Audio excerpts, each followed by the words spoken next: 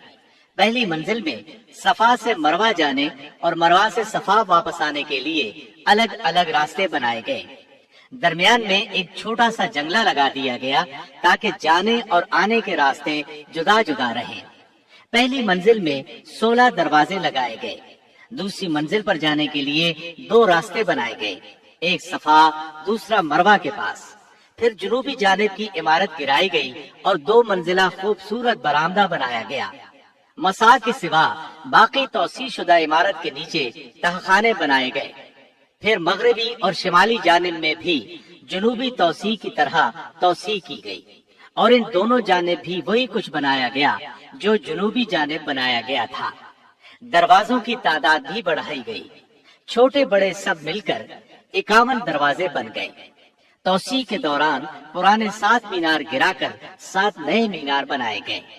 اس طرح سعودی دور کی پہلی توسیع میں 1,53,000 مربع میٹر کا اضافہ کیا گیا اور مسجد کا کل رقبہ 1,80,850 مربع میٹر ہو گیا۔ گویا اس توسیع کے بعد مسجد حرام کا رقبہ 6 گنا بڑھ گیا، جبکہ اس توسیع سے پہلے مسجد کا کل رقبہ صرف 27,850 مربع میٹر تھا۔ مزید یہ کہ توسیع والی عمارت انتہائی مضبوط اور خوبصورت ہے۔ دیواروں پر سنگ مرمر اور چھتوں اور ڈاٹوں میں عمارتی پتھر جڑا گیا ہے تاکہ مسجد حرام فن تعمیر کا شاہکار بن جائے۔ شاہ فہد نے حرم کی طرف بہت توجہ دی اور بڑی دریا دلی سے خرچ کیا۔ ان کے منصوبے کے 2 پہلو ہیں، نمبر 1 زیبائش و آرائش، نمبر 2 مسجد حرام کے رقبے میں اضافہ۔ رقبے میں اضافہ تو اس طرح کیا گیا کہ مغربی جانب باب عبدالعزیز سے باب عمرہ تک 2 منزلہ عمارت اور تہخانے بنائے گئے اور مسجد کی چھت کو بھی نماز کی ادائیگی کے قابل بنا دیا گیا۔ وہاں کھلے صحن تعمیر کیے گئے، ان میں 80,000 سے زائد افراد نماز پڑھ سکتے ہیں۔ بجلی کے ذریعے چلنے والی سیڑھیوں کے لیے 3 مقامات بنائے گئے۔ گویا کے توسیع کی سابقہ 2 منزلوں کے اوپر تیسری منزل کا بھی اضافہ کیا گیا ہے۔ اس توسیع میں باب الملک فہد کے نام سے ایک عظیم دروازہ بنایا گیا، اس کے ساتھ 14 چھوٹے دروازے بھی ہیں۔ تاخانوں میں جانے کے لیے 2 راستے بنائے گئے ہیں۔ اس توسیع کے بعد اب مسجد میں داخل ہونے کے لیے 4 بڑے اور 54 چھوٹے دروازے ہیں۔ تاخانوں میں داخل ہونے کے لیے 6 الگ راستے ہیں۔ اس کے علاوہ دوسری منزل پر جانے کے لیے بھی کئی راستے اور بجلی کے ذریعے چلنے والی سیڑھیاں موجود ہیں۔ مسجد کے 7 سابقہ میناروں میں بالکل انہی جیسے 2 اور میناروں کا اضافہ کیا گیا ہے۔ اس طرح میناروں کی تعداد اب 9 ہو گئی ہے۔ اس نئے اضافے کا رقبہ 76,000 مربع میٹر ہے۔ یہ رقبہ پہلی سعودی توسیع سے پہلے کی مسجد حرام کے رقبے سے 3 گنا ہے۔ اس کا مطلب یہ ہے کہ دونوں سعودی توسیعات سے مسجد حرام کا رقبہ 9 گنا بڑھ گیا ہے۔ اس کے علاوہ نمازیوں کے لیے مسجد کی مشرقی جانب مساح سے متصل نئے میدان بھی بنائے گئے ہیں۔ ان کو مشرقی صحن کہا جاتا ہے۔ جبل ابی قبیس کے دامن میں شاہی محلات واقع ہیں، جن کا رقبہ قریباً 40,000 مربع میٹر ہے۔ ان میں وہ تمام سہولیات مہیا کی گئی ہیں جن کی نمازیوں کو ضرورت پیش آ سکتی ہے۔ اس کے ساتھ ساتھ جنوبی اور مغربی جانب بھی وسیع صحن تیار کیے گئے ہیں۔ ان میں سفید سنگ مرمر کا فرش لگایا گیا ہے تاکہ جب نمازی زیادہ ہوں تو یہاں بھی لوگ نماز ادا کر سکیں۔ حج کے دنوں میں خاص طور پر یہاں نمازیں ادا کی جاتی ہیں۔ حرم کی توسیع اور آرائش و زیبائش یقیناً اپنی جگہ ایک انتہائی اہم کام ہے، لیکن تمام نمازیوں کو ایک امام کے پیچھے اکٹھا کرنا اس سے کہیں بڑھ کر اہمیت کا حامل ہے۔ واقعہ یہ ہے کہ ایک امام کے پیچھے اکٹھے نماز ادا کرنے سے پہلے حرم میں مختلف مکتبہ ہائے فکر کے ائمہ کی الگ الگ جائے نماز ہوتی تھی۔ امام مالک رحمت اللہ علیہ کے پیروکار ایک جگہ نماز ادا کرتے تھے تو امام شافعی رحمت اللہ علیہ کے پیروکار دوسری جگہ۔ اسی طرح امام احمد بن حنبل رحمت اللہ علیہ کے معتقدین کا مصلی جدا مقام پر تھا، اور امام ابو حنیفہ رحمت اللہ علیہ کے پیروکار الگ جگہ پر نماز ادا کیا کرتے تھے۔ ان میں سے ہر مقام پر الگ امام نماز پڑھایا کرتا تھا۔ اذان تو ایک ہی ہوتی تھی، جبکہ نماز الگ الگ 4 مقامات پر مختلف اوقات میں ادا کی جاتی تھی۔ سب سے پہلے امام احمد بن حنبل رحمت اللہ علیہ کے پیروکار نماز ادا کرتے، ان کے بعد امام شافعی رحمت اللہ علیہ کے ماننے والے، پھر امام مالک رحمت اللہ علیہ کے پیروکار، اسی طرح سب سے آخر میں امام ابو حنیفہ رحمت اللہ علیہ کے طریق پر چلنے والے اپنی نماز ادا کیا کرتے تھے۔ ہر مصلی کا الگ امام مقرر کرنے کی بدعت عثمانیوں نے شروع کی تھی، جو شاہ عبدالعزیز بن عبد الرحمن آل سعود کی آمد تک جاری رہی۔ شاہ عبدالعزیز نے یہ تمام طریقے ختم کر دیے جو مسلمانوں کی زندگی کو عیبدار بنا رہے تھے، اور تمام امور کو رسول اللہ صلی اللہ علیہ وسلم اور سلف صالحین کے عہد کی طرف لوٹاتے ہوئے مسلمانوں کو ایک امام کی اقتداء میں نماز ادا کرنے کا حکم جاری کر دیا۔ لیجئے اب ہم آپ کو مکہ مکرمہ کے تاریخی مقامات کی سیر کراتے ہیں۔ جبل حرا کا نام تو آپ نے سنا ہے۔ یہی وہ پہاڑ ہے جس میں ایک غار ہے جو لوگوں میں غار حرا کے نام سے مشہور ہے۔ اس غار میں وحی کے نزول کا آغاز ہوا۔ رسول اللہ صلی اللہ علیہ وسلم اس غار میں نزول وحی سے پہلے بھی عبادت کیا کرتے تھے۔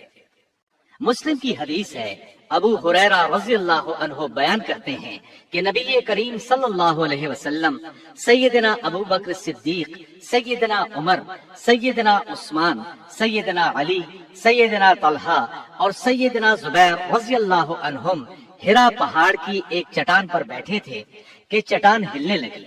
رسول اللہ صلی اللہ علیہ وسلم نے فرمایا، رک جا، اس وقت تجھ پر ایک نبی، ایک صدیق اور شہید ہی بیٹھے ہیں۔ جبل ثور، یہ پہاڑ مکہ مکرمہ کی نشیبی جانب جنوب میں واقع ہے۔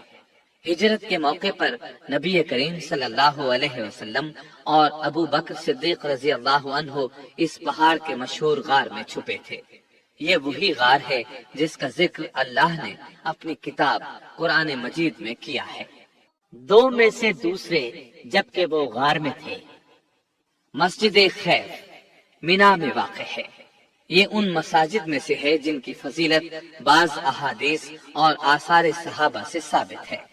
ابن عباس رضی اللہ عنہما کی ایک مرفوع حدیث میں ہے، مسجد خیف میں 70 انبیاء علیہ السلام نے نماز پڑھی ہے۔ حجۃ الوداع کے موقع پر نبی کریم صلی اللہ علیہ وسلم نے بھی اس میں نمازیں ادا کی۔ صحابہ کرام رضی اللہ عنہم اس مسجد کی فضیلت کے قائل تھے اور اس کا ذکر خیر کرتے رہتے تھے۔ نیز مناسک حج کی ادائیگی کے موقع پر اس میں نماز پڑھنے کی طرف رغبت دلاتے تھے۔ مینا یہ وہ مقام ہے جہاں عرفہ کے دن سورج طلوع ہونے تک اور قربانی کے دن اور بعد والے ایام تشریق میں حاجیوں کو جانے اور ٹھہرنے کا حکم ہے۔ یہاں رات ٹھہرنے کا حکم بھی ہے اور یہی حاجی لوگ جمرات کو کنکریاں مارتے ہیں۔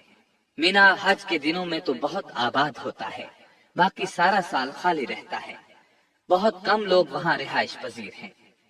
مینا کی حد وادی محسر کے کنارے سے لے کر اس گھاٹی تک ہے جس کے پاس مکہ کی طرف والا آخری جمرہ ہے۔ اس کو جمرہ عقبہ کہا جاتا ہے۔ اسی کے پاس انصار نے رسول اللہ صلی اللہ علیہ وسلم کی بیعت کی تھی۔ مینا کی ایک فضیلت یہ ہے کہ مسجد خیف یہی واقع ہے۔ نیز اللہ تعالی نے اسی وادی میں سیدنا ابراہیم علیہ السلام کو ان کے بیٹے کے فدیے کے طور پر مینڈھا عطا فرمایا تھا۔ عرفہ، عرفہ کو عرفات بھی کہا جاتا ہے۔ یہاں ٹھہرنا حاجیوں کے لیے فرض ہے۔ جو عرفات میں وقوف نہ کر سکے اس کا حج نہیں ہوتا، کیونکہ رسول اللہ صلی اللہ علیہ وسلم نے فرمایا الحج عرفہ، حج وقوف عرفہ کا نام ہے۔ جو شخص وقوف عرفہ نہ کر سکے اسے جانور قربان کرنا ہوگا اور آئندہ سال حج بھی کرنا ہوگا۔ یوم عرفہ کی فضیلت بہت سی احادیث میں آئی ہے۔ صحیح مسلم میں ہے، رسول اللہ صلی اللہ علیہ وسلم نے فرمایا، کسی بھی دن اللہ تعالیٰ اتنے افراد آگ سے آزاد نہیں کرتا جتنے عرفہ کے دن آزاد کرتا ہے۔ اس دن اللہ تعالیٰ حاجیوں کے قریب ہوتا ہے، پھر ان کی وجہ سے فرشتوں کے ساتھ اظہار فخر کرتا ہے اور پوچھتا ہے ان کا مقصد کیا ہے۔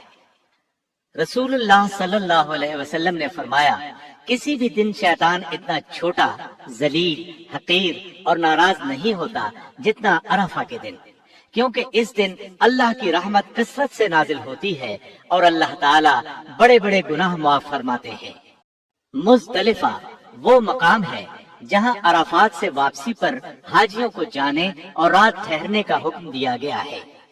یہ عرفہ اور وادی محسر کے دو تنگ پہاڑی راستوں کا درمیانی علاقہ ہے۔ عرفہ کے اس تنگ راستے کو مضیق کہا جاتا ہے۔ بہت سے علماء نے مزدلفہ کی یہی حد بندی کی ہے۔ مزدلفہ میں رات گزارنا واجب ہے۔ رات نہ گزارنے کی صورت میں ایک جانور ذبح کرنا ہوگا، اور مستحب یہ ہے کہ آدمی رسول اللہ صلی اللہ علیہ وسلم کی اقتداء کرتے ہوئے صبح تک وہیں ٹھہرے، پھر نماز کے بعد روشنی پھیل جانے تک ٹھہرا رہے۔ اس کے بعد سورج طلوع ہونے سے پہلے ہی مینا کی طرف چل دے۔ وادی محسر یہ وہ جگہ ہے جہاں تیزی کے ساتھ گزر جانا ضروری ہے۔ یہ مینا اور مزدلفہ کے درمیان ایک وادی ہے۔ یہ مینا میں شامل ہے، نہ مزدلفہ میں۔ اس کو وادی محلل بھی کہا جاتا ہے، کیونکہ حج کے دوران جب لوگ یہاں سے گزرتے ہیں تو تکبیریں پڑھتے ہوئے تیزی سے گزر جاتے ہیں۔ اس مقام پر یہی عمل پسندیدہ ہے۔ آپ صلی اللہ علیہ وسلم بھی یہاں سے تیزی سے گزرے تھے اور فرمایا تھا، یہ شیطانوں کا ٹھکانہ ہے۔ وادی محسب حاجی کے لیے مستحب ہے کہ وہ مینا سے واپسی پر یہاں ٹھہرے۔ یہ وادی مکہ سے مینا کے راستے پر واقع ہے۔ رسول اللہ صلی اللہ علیہ وسلم یہاں ٹھہرے تھے۔ ابو رافع رضی اللہ عنہ رسول اللہ صلی اللہ علیہ وسلم کے سامان وغیرہ کے نگران تھے۔ وہ فرماتے ہیں کہ نبی کریم صلی اللہ علیہ وسلم نے مجھے محسب میں ٹھہرنے کا حکم نہیں دیا تھا، بلکہ میں نے اپنے طور پر وہاں آپ کا خیمہ لگا دیا تھا۔ آپ تشریف لائے اور وہاں ٹھہر گئے۔ سیدہ عائشہ رضی اللہ عنہا فرماتی ہیں کہ نبی کریم صلی اللہ علیہ وسلم یہاں اس لیے ٹھہرے تھے کہ مدینہ واپسی کے لیے یہاں ٹھہرنا زیادہ مفید تھا۔ اب جو شخص چاہے یہاں ٹھہرے، جو نہ چاہے نہ ٹھہرے۔ ابن جریج کہتے ہیں کہ میرے سامنے لوگ عطا رحمت اللہ علیہ سے پوچھ رہے تھے کہ رسول اللہ صلی اللہ علیہ وسلم اس رات محسب میں سیدہ عائشہ رضی اللہ عنہا کے انتظار میں ٹھہرے تھے؟ عطا رحمت اللہ علیہ نے جواب دیا، نہیں، یہ ویسے ہی قافلوں کے پڑاؤ کی جگہ ہے، کوئی چاہے تو محسب میں ٹھہرے، نہ چاہے تو نہ ٹھہرے۔ تنعیم، یہ مسجد بیت اللہ سے 7.5 کلومیٹر دور مدینہ روڈ پر واقع ہے۔ سیدہ عائشہ رضی اللہ عنہا کی نسبت سے مسجد عائشہ کے نام سے مشہور ہے، کیونکہ یہ اس جگہ واقع ہے جہاں سیدہ عائشہ رضی اللہ عنہا عمرہ کے احرام کے لیے تشریف لے گئی تھی۔ یہ مسجد مکہ مکرمہ کے تاریخی مقامات میں شمار ہوتی ہے۔ اسلامی طرز تعمیر کی انتہائی خوبصورت مسجد ہے۔ مسجد جعرانہ طائف اور مکے کے درمیان ایک کنویں کا نام ہے۔ نبی صلی اللہ علیہ وسلم حنین سے واپسی پر اس مقام پر ٹھہرے تھے۔ رات کے وقت یہاں سے احرام باندھ کر عمرہ فرمایا تھا۔ اس مقام پر ایک مسجد بنائی گئی جو مسجد جعرانہ کے نام سے مشہور ہے۔ مسجد جن، یہ مسجد ہجون کے کنارے واقع ہے۔ عین اس جگہ بنائی گئی ہے جہاں رسول اللہ صلی اللہ علیہ وسلم نے سیدنا عبداللہ بن مسعود رضی اللہ عنہ کے بیٹھنے کے لیے خط کھینچا تھا۔ نبی کریم صلی اللہ علیہ وسلم کو اللہ تعالی کی طرف سے حکم ملا تھا کہ آپ جنوں کو قرآن سنائیں۔ آپ نے اپنے ساتھ عبداللہ بن مسعود رضی اللہ عنہ کو لیا اور چل پڑے، یہاں تک کہ آپ ہجون میں شیب ابی دب کے پاس پہنچے۔ یہاں آپ نے عبداللہ بن مسعود رضی اللہ عنہ کے لیے ایک خط کھینچا تھا کہ وہ اس جگہ سے آگے نہ آئے۔ پھر آپ جنوں کو قرآن سنانے کے لیے آگے چلے گئے۔ ادھر جن ان کی طرف آنے کی کوشش کرتے تھے، لیکن وہ اس خط کو عبور نہ کر پاتے تھے۔ پھر رسول اللہ صلی اللہ علیہ وسلم کی طرف چلے جاتے تھے۔ رات کے پچھلے پہر آپ تشریف لائے۔ اس مقام پر یہ مسجد بنائی گئی۔ اس کے ساتھ ہی تاریخ مکہ کا تذکرہ اپنے اختتام کو پہنچا، اور تمام تعریفیں اللہ ہی کے لیے ہیں۔